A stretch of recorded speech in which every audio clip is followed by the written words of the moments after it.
கர்த்தரை பிரியப்படுத்தும் வழிகள் அல்லது தேவனை பிரியப்படுத்தும் வழிகள். இப்ப எதற்காக நம்ம வந்து தேவனை பிரியப்படுத்த வேண்டும்? கர்த்தரை எதற்காக நம்ம பிரியப்படுத்துறோம் அப்படின்னா, கர்த்தரை நம்ம பிரியப்படுத்தணும் அப்படின்னா நமக்கு பிடிச்சதெல்லாம் அவர் அப்பதான் தருவாரு, அப்பதான் நம்ம வந்து சொர்க்கத்துக்கு போவோம் அப்படின்ற அந்த காரணத்துக்காக கிடையாது. கர்த்தர் நம்மளை வந்து முதலாவது அவர் வந்து அன்பு கூர்ந்தார். அதன் நிமித்தம் நம்ம என்ன செய்யறோம்? அவரை நம்ம திரும்ப அன்பு கூறுகிறோம். அந்த அன்பின் நிமித்தம் கர்த்தர் என்ன பண்றாரு?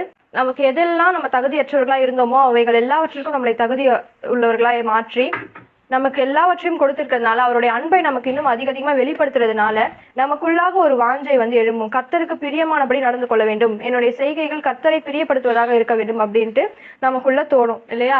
இது வந்து எல்லாருக்கும் தோணாது. கர்த்தரை வந்து ஆழமாக ருசித்து பார்த்தவர்கள் மாத்திரம்தான் இதை வந்து என்ன பண்ண முடியும்? இந்த வார்த்தைகளை சொல்ல முடியும். கர்த்தரை நான் எப்படி பிரியப்படுத்துவது, கர்த்தரை நான் எப்படி பிரியப்படுத்த முடியும் அப்படின்ற கேள்வியை யார் கேட்க முடியும்? எல்லா விசுவாசிகளாலையும் இந்த கேள்வியை கேட்க முடியாது.